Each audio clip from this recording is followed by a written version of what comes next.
Kembali lagi di Gojek Bang. Ini Bang, balik lagi kita nih Bang Komutin Bang. Hari ini tapi kursi kosong. Seperti kita bilang sebelumnya, berarti ada narasumbernya atau narasumber. Siapa itu Bang? Isinya apa nih Bang? Isinya ini cantik, Oh jelas Bang. menarik. Ada manis-manisnya. Ada manisnya banyak.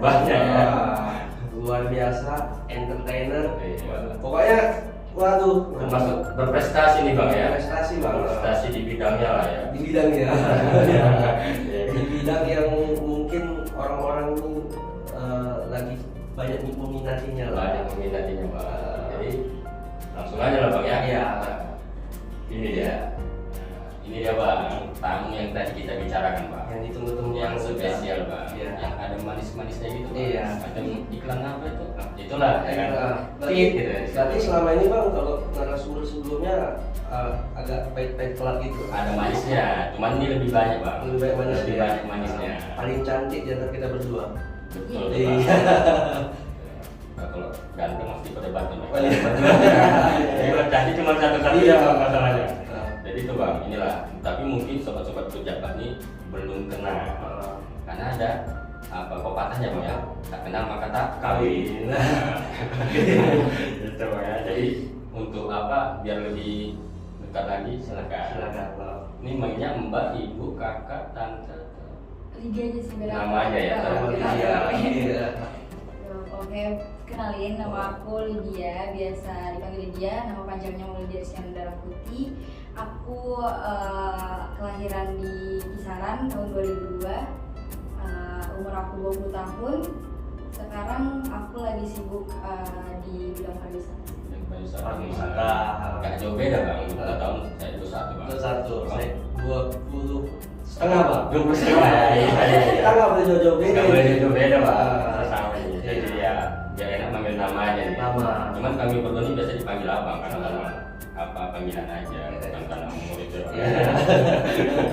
Biar apa? Walaupun dia umurnya agak-agak tua, tapi semangatnya tetap semangat muda gitu. Jadi Lydia tadi ya, Iya. Lydia ini udah sejak kapan? Jadi duta. Cantiknya begini. Astaga. Udah gitu loh ya. Masih lumayan lucu lah. Mungkin Bang sejak dia dari anak perempuan yang pertama Bang. Iya. Kan cantik kan, ganteng kan. Kalah mamanya. Iya, gitu. Kalah muda aja gitu. Iya. Nah, jadi kan kalau tidak tadi kan ngomong dia sibuk di bidang pariwisata. Jadi apakah sebagai apa sih dia di pariwisata, sebagai dutakah atau sebagai apa gitu? Boleh diceritain sedikit sama sobat pejabat. Pengelola pariwisata bisa jadi gitu kan. Jadi Lydia itu duta pariwisata Kabupaten Asahan tahun 2019. Terus Lydia Putri Pariwisata, runner up Putri Pariwisata Sumatera Utara tahun 2022 ini. Runner up ya? Iya. Jadi sekarang lebih sibuk kayak mempromosikan sih. Mempromosikan tentang pariwisata ya. Iya benar. Nah itu bisa diceritakan sedikit nggak kira-kira bagaimana sih stepnya itu sedikit ada gitu kan? Bagaimana stepnya bisa menjadi duta pariwisata itu? Kalau Lydia sih dari awal emang dari kecil kan ikut di dunia model ya. Model. Jadi kayak udah terasah nih percaya dirinya. Jadi udah dikenal orang kayak model nih, bisa nih ikut pemilihan duta gitu. Jadi orang banyak yang nyuruh Lydia ikut kontes itu. Jadi ya udah kayak dijalanin aja, belajar sendiri. Dan akhirnya terpilih. Sekarang memang disorong lah itu sih. Cuman memang betul Bang, dukungan ini perlu sebenarnya. Perlu, benar. Banyak dukungan itu perlu sebenarnya. Lebih meningkatkan kita, lebih percaya diri. Betul, salah satunya. Nah itu berarti begitulah perjalanannya ya. Karena memang mulai dari modeling ini apa nih modeling? Model-model ikut lomba-lomba. Dari Fashion kecil show. fashion show. Iya, fashion show. Ada dulu kan Bang, kalau di sekolah itu kan apa baju kan baju. Ada. Iya baju ada, terus ada yang baju keren dan cantik gitu ya, Iya, ada gitu kan. iya, Nah, iya. Berarti Lydia ini memang dari kecil mungkin memang ada lah basicnya di sana Iya. ya modelnya. Berarti udah runner up nih ya di Duta Pariwisata di Sumu. Iya. Itu selama jadi Duta Pariwisata itu ada trainingnya, ada pelatihannya atau gimana? Ada Bang, ada pelatihannya. Jadi kita tuh namanya karantina. Hmm.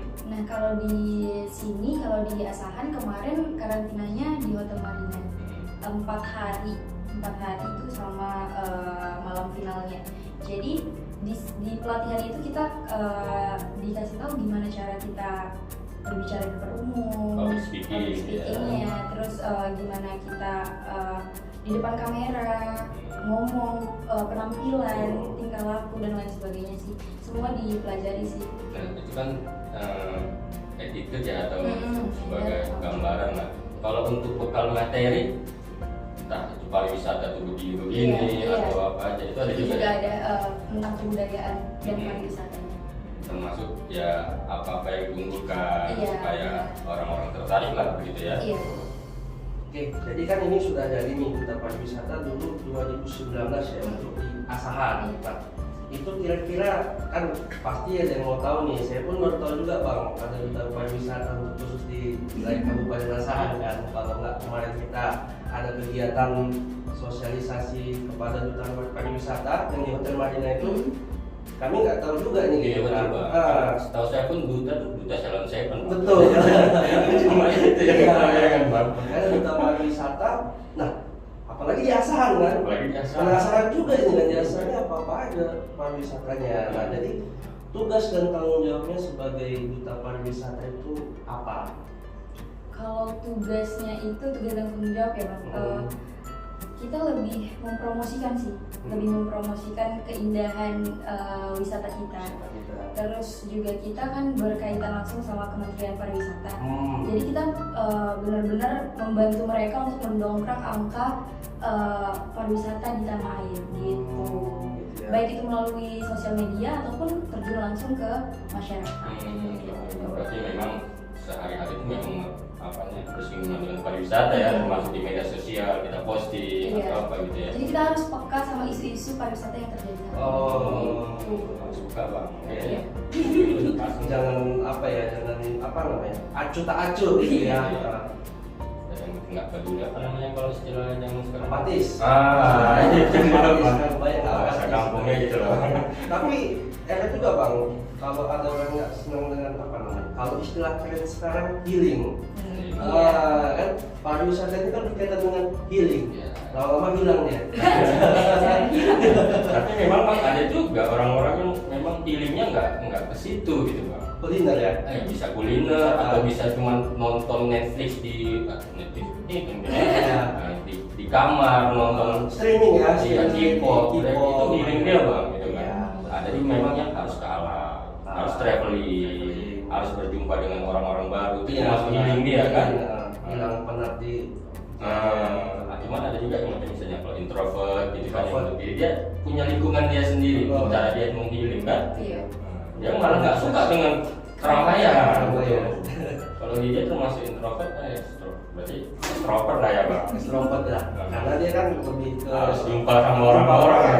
Tapi ada capeknya juga sih, kayak ya ada saat dimana kita benar-benar pengen sendiri juga. Nah itu yang mau kita tanya. Apa sih suka dan duka dari sabar dulu ya kan? Oh iya, ada lagi ya. Jadi pertanyaan Iya. Jadi apa sih suka dan duka jadi Duta Pariwisata? Iya. Sukanya ya kita banyak mengenal relasi ya, banyak dapat relasi, terus jadi mudah untuk mendapatkan pekerjaan juga. Terus kita jalan-jalannya banyak, gitu sukanya. Terus dukanya karena kita berproses pasti capek, pasti pengen sendiri itu ada. Kayak kita menghadapi banyak orang yang berbagai macam sifatnya, gimana karakternya juga kan. Kita kayak harus senyum, harus ramah, harus baik. Jadi kayaknya setelah kita bertemu mereka tuh kayak butuh sendiri gitu, butuh di Itu rumah berarti gitu. terbawa nggak sih ke kehidupan pribadi kalau gitu-gitu? Ke bawah. Terbawa ya. Ke bawah. Jadi kita harus selalu pakai topeng senyum itu ya. Itu memang ada itu Bang ya. Memang, Bang. Jadi memang ada seseorang yang gimana ya, dia memang tidak menunjukkan susahnya gitu. Iya. Kalau kita lihat dia senang, Iya. terus kan ketawa, terus padahal di belakang nggak tahu. Itulah kan, itu kebanyakan terjadi di sosial media nggak sih bang? Iya benar betul. Orang tahunya kita bahagia terus. Malah kok dibilang kita tuh lagi sedih nggak percaya gitu kan, terus happy terus gitu kan. Iya, ini cari perhatian mungkin. Iya betul. Bahkan kan banyak juga bang kasus-kasus, contohnya kayak artis kita bilang kita sebutlah artis di pop Korea, banyak kan Korea lah kita bilang kan, mereka tenang tapi tiba-tiba bunuh diri gitu kan. Kita beranggapan pasti yang kurang. Kurang. Popularitas ada, dana ada, ya kan, mungkin waktu lah. Sama dengan itu tadi, tidak sesuai di hati dengan yang harus dia keluarkan. Banyak tekanan di belakang. Tapi dia nggak sampai gitu. Enggak. Belum ya. Jangan sampai. Jangan sampai benar. Kita tadi sukanya ya banyak relasi ya, karena ada juga tuh pengobatan. Kalau mau banyak rezeki, banyak silaturahmi. Ya, silaturahmi. Silaturahim, silaturahim apa rahmi? Gitu loh. Silaturahmi. Silaturahim ya. Betul. Ya bang silaturahmi, saya silaturahim. Iya. Biar pas dulu. Dua perspektif ya bang. Dukanya ya itu kita harus tetap menampilkan yang terbaik lah di muka umumnya. Nggak bisa kita ekspresikan kesedihan kita. Itu nanti cara lain, cara di belakang lah. Nah, jadi nih Lydia tadi berapa umurnya masih? 20 tahun ya, Mak. Masih muda ya bang. Masih muda lah bang. Sama kita kan juga bang. Iya. Tadi. 20 tahun Iya, ya. kita aja setengah-setengah bang. Udah kemana-mana aja bang 20 tahun ini bang. Iya, kemana aja nih? Jalan-jalan ya? Iya, karena tadi jalan-jalan dan dibiayai pula ya. Iya. Jadi nih kita senggol sedikit bang. Ini Lydia sebagai duta pariwisata tahu nggak apa itu PMKG ini? Pernah dengar sih, kalau nggak salah, pencegahan, pemberantasan, peredaran, penyalahgunaan narkoba itu. Dan penyalahgunaan Oh, gitu. Pencegahan, pemberantasan, penyalahgunaan dan peredaran gelap narkoba. narkoba. Ini kata-kata masih di situ juga Iya, bang. kemarin ikut di apa ya, anti narkoba itu acara Hani. Acara Hani, oh itu ya. Nah itu dengar dari situ. Oh, dari situ gitu. Jadi tahu lah itu bahwasanya memang secara kalimat itu kan pencegahan, penyalahgunaan dan peredaran gelap pemberantasan narkoba kan. Jadi tapi inti dari PMKG itu tahu lah ya tentang apa gitu ya. Jadi kita tahu bagi PMKG. Menurut Lydia di dunia pariwisata, seberapa mungkin sih dunia pariwisata itu disusupi dengan kejahatan narkotika? Oh, menurut dia besar juga sih kemungkinannya, karena mungkin kan kita banyak turis juga ya Kak. Benar. Mereka juga nggak tahu gimana hukum di negara kita. Terus kalau dari kita sendiri banyak juga pastinya dari pedagang-pedagang lokal kita mungkin bisa menyelundupkan narkoba itu dan mengajak turis untuk memakai itu gitu kan. Karena kan wisata itu identik dengan hiburan. Iya. Hiburan itu identik dengan Senang-senang. iya, dengan keramaian, Keramaian. dengan orang spend money, spend time, pokoknya happy lah, Happy. termasuk healing tadi. Nah, disitulah pasar yang mereka besar nih untuk narkoba. Iya, karena gaya hidup juga kan bisa Gaya jadi hidup. juga narkoba banyak.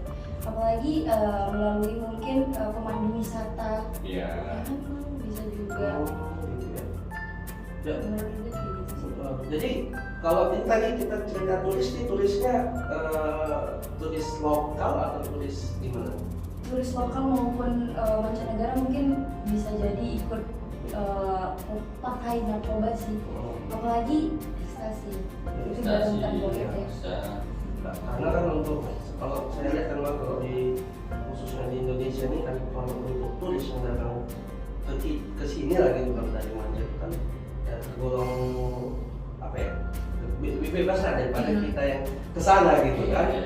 Gambaran seperti itu saya kebanyakan lihat di berita-berita gitu kan. Tapi itu mungkin nggak sepenuhnya benar bang ya. Iya. Negara kita juga ketat bang, Iya. aturannya nggak semudah itu. Cuman karena kita nih di daerah kita sendiri, jadi kita merasa seperti itu kan. Iya betul. Mungkin orang lain pun, orang luar negeri, ketika kemarin juga seperti itu kok peraturan di Indonesia terlalu ketat.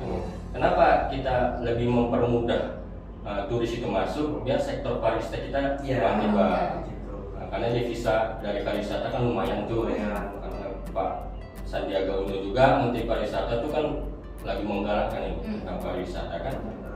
Jadi kita nggak semata-mata dari sektor tambang untuk penghasilan kita kan, atau dari apa, jadi dari pariwisata juga. Ya, makanya peranan duta pariwisatanya sebenarnya betul-betul harus diperhatikan, karena melalui duta-duta yang seperti inilah bisa mengembangkan wisata-wisata mungkin yang nggak kelihatan, Iya. kelihatan. Apalagi kan zaman medsos kan. Saya dulu tahunya Bang di sini hanya beberapa pantai aja, bukan pantai kolam Nilo itu kan.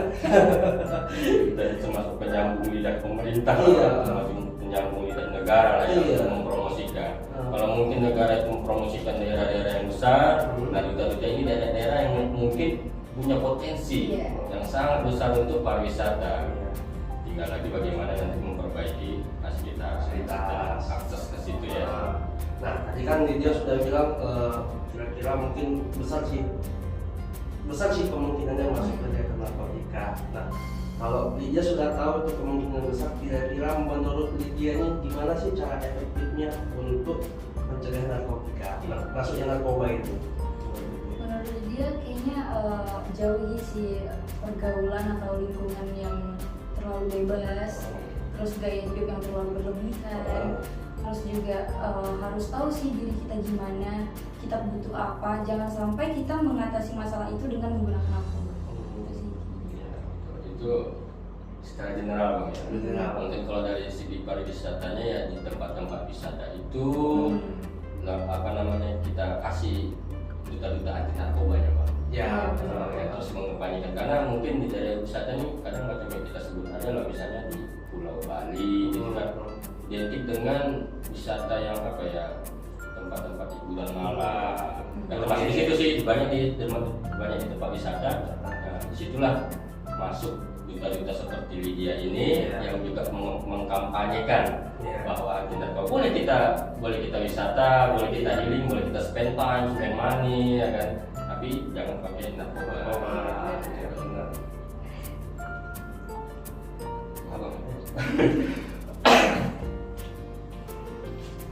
Kita bicara tadi tentang narkoba, kita bicara tentang yang menurut kita cara mencegahnya ya, untuk generasi muda utamanya yang suka tadi Bang healing sampai hilang. Jangan sampai hilang, Jangan sampai hilang. Boleh healing tapi jangan sampai hilang. Nah, ini mungkin sobat-sobat Pojok pengen tahu, Iya. wisata apa sih yang populer saat ini?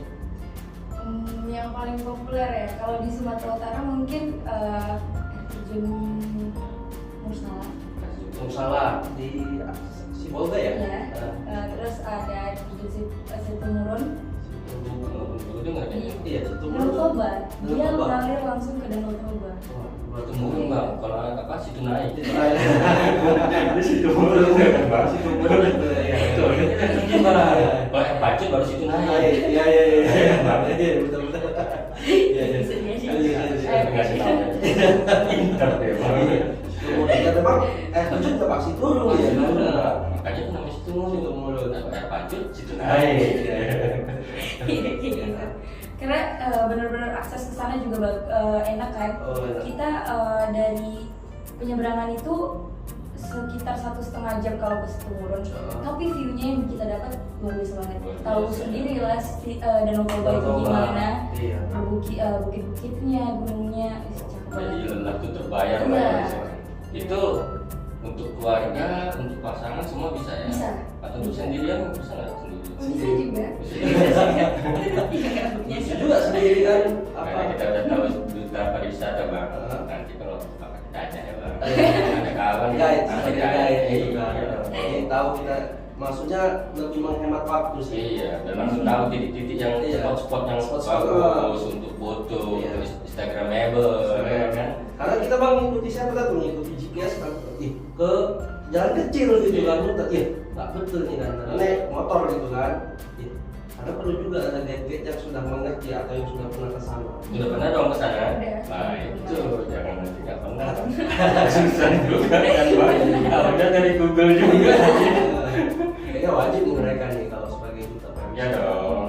Kadang-kadang misalnya itu ada nggak sih dari pemerintah misalnya tuh kamu kemari dong, biar tahu tempatnya ada nggak gitu. Kami bisa ngajuin kalau kayak gitu, kamu mau kesini, kamu mau kesini. Tapi kalau sampai sekarang masih kayak ngikutin ke program. Iya. Berarti ini yang udah dikasih, inilah dijalankan gitu ya. Kalau ada penemuan-penemuan tempat wisata baru itu kita harus mengajukan lagi gitu ya. Ya. Nah itu kalau yang mungkin selama ini ke Danau Toba hanya ke mandi-mandi di wisata bahari mungkin kan itu ada tempat namanya air terjun Situmulun. Nah, bisa dicoba. Atau kalau gue coba. Mau tanya kayak mana nih di komen bisa nih, tolong komentar ya. Kayak mana sih suasana gitu? Gimana sih bang sejarahnya kok terjadi tuh? Masih terjadi itu di sini. Kita kasih nanti kuliah sejarah 4 SKS. Kalaupun nanti sobat-sobat juga banyak yang minta, kita bisa terjun lagi ke sana ya. Bisa. Ajak pak jalan-jalan. Iya, ajak pak. Dengan duta pariwisata. Ya kan bang? Bisa nanti kirimkan rekening gue. Oke. Nah, itu kan untuk di apa nih dia di apa namanya di Sumatera. Nah, kira-kira kalau yang rasanya recommended apa yang menurut dia? Mungkin yang lagi hype itu air terjun ini air terjun Ponot Ya. air terjun tertinggi kan di Indonesia. Terus Arung Jeram mungkin emang nggak bisa pemula yang main, cuma emang itu wisata yang populer di Asahan. Terus ada juga wisata religi kita, Masjid Abu Muhammad Bakri. Nah, itu masjid terluas ya di Sumatera Utara. Jadi kayak banyak sih sebenarnya wisata yang apa ya, yang populer di Asahan. Cuman belum banyak yang tahu. Populer di kita aja gitu. Padahal sangat tinggi untuk mereka, kemungkinan mereka untuk populer di luar daerah itu sangat tinggi. Cuman kita aja yang belum membuatnya populer gitu. Mungkin itu tadi, mungkin kurang informasi tentang akses ke situ. Termasuk kadang-kadang macam saya nih mau ke suatu tempat mungkin nengok di internet belum ada yang bahas naik apa namanya, transportasinya apa, berapa biaya masuknya, di mana nginapnya, jalan dari di mana, itu kadang-kadang kurang. Termasuk traveler yang vlogger itu mungkin mereka hanya menyorot yang besar-besarnya saja, yang sudah terkenal gitu kan. Jarang tuh ada yang misalnya sesuatu yang kecil-kecil seperti itu yang bahkan kadang bisa lebih indah, bisa lebih bagus. Cuman mungkin ya karena tempat baru atau kurang terkenal, jadi mungkin akses dan fasilitas saja lah mungkin. Iya, karena kan kalau di tempatnya nggak terlalu banyak orang kan kita ngeri sedap juga bang di situ. Iya sih. Nanti contoh mungkin ke arah kampung atau juga ke Samud gitu kan. Kalau ada daerah hutan bang. Termasuk premanisme ya bang ya. Iya betul. Pemalakan coba. Kadang-kadang di tempat wisata kita ini ada. Masuk ke Jawa pun mungkin tahu ada beberapa tempat yang memang mungkin karena belum ada di situ dukungan pemerintah tempat wisata ini untuk melestarikannya, jadi tes tempat itu bisa ambil apa namanya. Ya mungkin kalau dengan harga dan apa yang normal wajar mungkin kan bang. Ini kadang-kadang di atas normal bang. Iya, di atas normal. Normal ya. Oke. Bisa bang nyanyi sedikit kan? Nggak bisa. Oh, saya harus segmen nanti. ya. Coba pensing. Betul. Jadi itulah data yang diasani itu aja ya. Kalau yang apa tadi kawah putih itu biasanya juga ya. Iya bang. Itu termasuk keren juga itu ya, sama macam yang di Bandung itu kan. Kawah putih Asahan atau Jadi serta luar Asahan? Ada di Asahan bang, di daerah Tinggiraja kalau nggak Pinggir aja itu ada. Itu dia mirip dengan yang di Bandung itu loh bang. Ciwidey. Dia Ciwidey bang, keren bang. Nggak pernah sih kan bang? Tahu nama aja bang. Tahu nama aja belum naik itu. Melalui YouTube bang. Melalui YouTube ya. Itu melalui YouTube kan, wisata pikiran. Gitu. Jadi kan ini udah beberapa tahun kita nih pandemi, dan dampak dari pandemi itu paling terkena imbasnya daerah wisata, karena kita kan nggak boleh kemana-mana selama pandemi. Nah itu kan banyak yang lesu, termasuk di situ ekonominya lesu. Nah menurut Lydia ini gimana cara sekarang kan udah mulai nih, kita mulai bangkit, kita mulai pulih. Gimana sih cara memulihkannya supaya kembali seperti dulu apa wisata kita? Nah mungkin untuk tourism ya, kita lebih ke mempromosikan kembali sih, mempromosikan kembali melalui media sosial ataupun terjun langsung ke lapangan. Karena emang iya kemarin dengan pandemi itu merosot banget baik sektor ekonomi, pariwisata dan lain sebagainya. Jadi itulah tugas dari Duta Pariwisata untuk menaikkan kembali angka pariwisata untuk ke tanah air gitu sih. Menurut dia nih sedikit nih, cuman nggak tepi jurang sih bang, di tengah-tengah. Udah cukup nggak sih pemerintah mempromosikan wisata kita baik itu di dalam atau di luar? Sudah cukup banget. Cuman tinggal kitanya yang harus ikut juga, jangan hanya pemerintah kita doang. Jadi kita kayak apalagi generasi milenial dibutuhkan banget sih untuk membantu pemerintah untuk mendongkrak angka.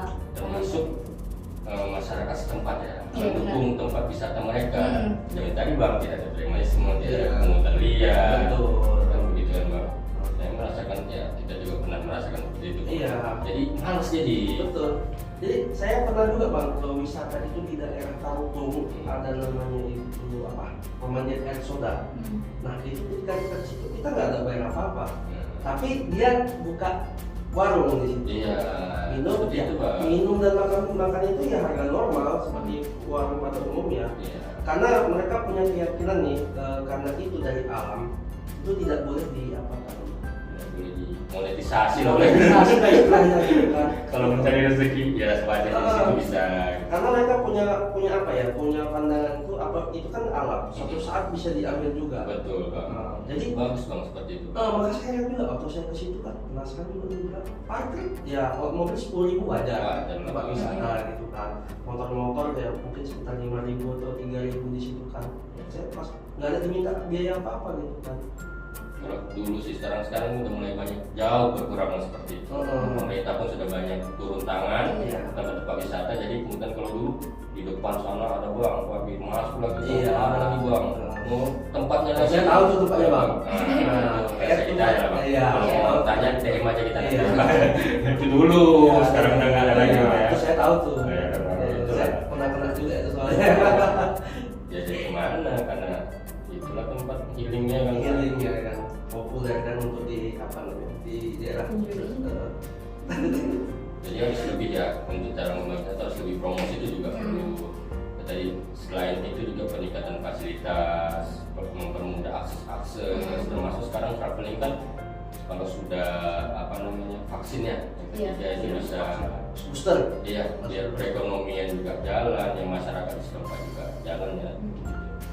Nah, jadi udah nih capek nih kita cerita tentang duta pariwisata ini kan. Tapi bang ini kok nggak diminum-minum bang? Rasanya Oh iya, kalau aus boleh diminum ya.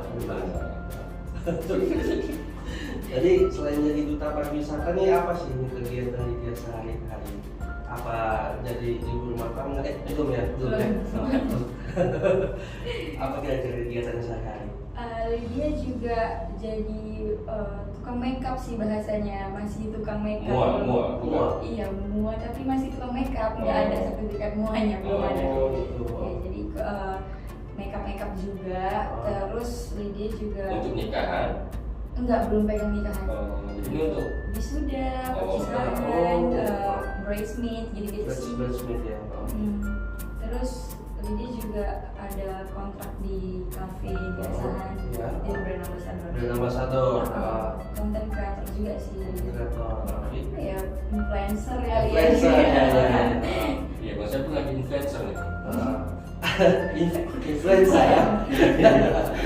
Nah, boleh nanti kalau mau di apa lihat-lihat aktivitasnya Lydia ini, boleh nanti kita spill nanti Instagram biasa live. Sertakan nanti bang di Instagram dia sering-sering live juga gitu kan, karena kegiatannya juga ya endorse ada juga endorse ada, terus BA juga di cafe di Kisaran, nanti boleh lihat di lebih lanjut di kalau di rumah biasanya di rumah tangga kan? Belum ya.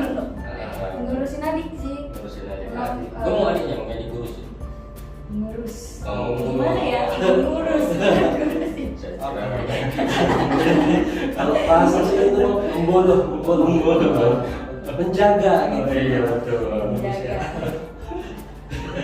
ngurusin tadi. Saya mau juga bang diurusi gitu kan. Oke. Sama kerja mungkin jokes-jokesnya agak garing ya, makan kami lah.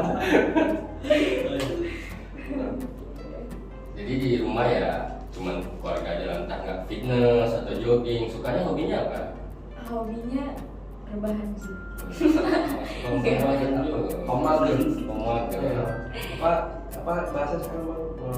Mager bahan dapat cuan. Kan gitu. Aku memang nggak.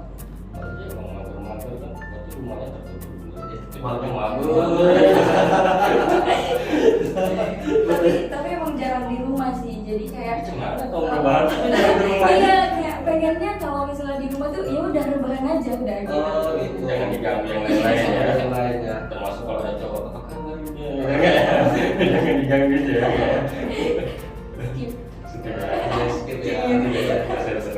Apa namanya kalau assalamualaikum ukti buaya apa itu? Sekarang ini bang. Halo, Dek. Oke. Iya, kamu kerja. Halo mas. Itu halo mas nggak? Enggak. Oh enggak. Halo mas. Gengsi. Halo. Oke. Jadi ini kan berarti di rumah cuma sama keluarga gitu. Me time lah ya sama keluarga spend time. Pernah nggak lihat langsung penyalahgunaan narkoba, baik itu di lingkungan rumah, di lingkungan kerjaan atau di lingkungan pertemanan, circle dia, pernah nggak melihat langsung? Enggak. Nggak pernah ya? Atau hanya pernah ngajak, pernah diajak gitu? Diajak pernah. Tapi apa ya? Tergantung kita sih emang. Langsung belak-belakan gitu? Enggak gitu sih, kayak bilangnya kayak ayo kita senang-senang nih gitu kan. Party ya. Party ya. Jelas berarti itu. tapi enggak yang lihat langsung enggak, cuma ajak Maka aja aku sih. kasih gitu kan ya. Belum, jangan sampai. Iya.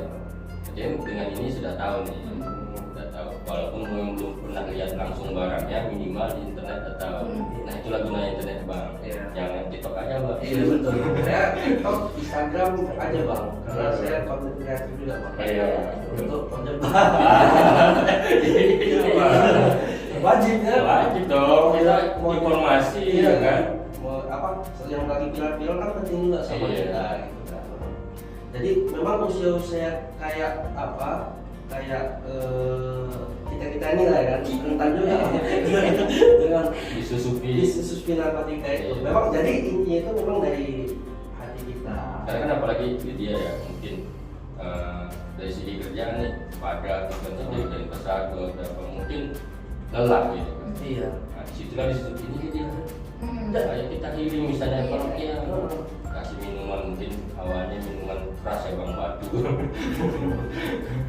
Jadi memang umurnya bang nggak juga bang, nggak jadi patokan juga karena kita ada beberapa kita melakukan tes urin ketika kita asesmen ya lumayan berumur juga. Ketika kita tanya kok bisa, jawabannya itu apa namanya pengaruh bu katanya. Karena juga udah umur hampir 50 terpengaruh kan. Berarti kan memang dari diri kita sendiri memang kan nggak penting umur. Tapi itu juga ngomong berumur tadi bang. Itu 1 tahun udah berumur. Iya makanya Umurnya 1 tahun. Iya, udah berumur juga ya. Nah jadi itu sudah banyak kita bangun, udah hampir setengah jam lebih kita nih ngobrol dengan asik. Asik kalau yang muda ini kan kita narasumber kita asik sampai lupa waktu gitu. Jiwa-jiwa muda kita pun Bangkit lagi. Bukan kita Tapi masih masih muda. muda. ya. Bangkit lagi bang. Mungkin dulu lemas karena pandemi bang. Iya. Kalau narasumbernya energi muda, cakep gitu sampai lupa waktu gitu, lupa waktu lagi. Ada manis-manis. Nah, jadi nih ini terakhir ini pesan untuk generasi muda khususnya untuk penonton kita sobat Kojabah tentang bahaya narkoba, apa bisa kasihkan pesan dia lah untuk teman-teman. Sama dia sih kita sendiri tahu kan kalau penyalahgunaan narkoba itu sangat berbahaya banget untuk kondisi kesehatan, ekonomi, sosial, bahkan masa depan kita sendiri. Jadi kayaknya bagusan gak usah didekati pergaulan bebas, terus lingkungan yang tidak sehat. Jadi kalau kita stres, kita butuh solusi, kita masih punya teman, masih punya Allah juga kan. Jadi kalau bisa jangan sampai kita ikut di lingkungan yang tidak baik. Terjerumus Iya, ya. terjerumus. Karena kan kalau misalnya kita menggunakan narkoba ini banyak banget kan dampak negatifnya. Baik itu dia jadi bisa sering apa sih, rentan untuk sakit AIDS, Iya, HIV, betul. kayak gitu. Terus jaringan saraf terganggu, emosional tidak bisa dikendalikan. Jadi kayak banyak banget ruginya. Jadi ngapain juga digunain gitu kan? Ya, kita bisa juga bang bagi anti narkoba nih. Iya, bisa.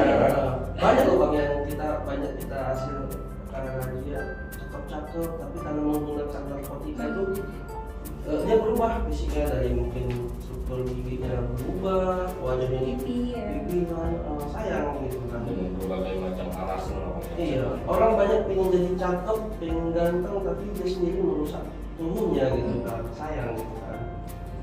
Jadi sebelum terakhir nih, Iya. kita memang dulu sebelumnya belum ada nih bang, challenge nih bang. Ah. Nih, challenge-nya itu seperti kalau katanya ya bilang kepada sobat kojaba gitu kan. Sobat kojaba jangan pakai narkoba ya, biar bisa halalin aku. Gitu. Gitu. Challenge-nya gitu bang. Iya. Ya ini karena yang ngobrol ada manis-manisnya ada challenge Iya, gitu bang. nggak mungkin juga kita Iya. yang ustadz kita sulit. Iya kan. Jadi bisa kan? Gimana tadi? Nah, misalnya sobat kojaba jangan pakai narkoba ya, dan bisa halalin aku. Love you. Gimana nih? Bisa Iya, nggak? gimana nih share supaya agak itulah. Oke. Apa? Improvisasi boleh? Nah, boleh terserah, yang penting supaya sobat-sobat kita nih lebih apa ya, tertarik lah, jangan pakai narkoba nih, masih banyak yang manis-manis di sini Iya. tanpa narkoba gitu. Silakan. Kamera di sini. Halo sahabat kojaba. Sobat kojaba.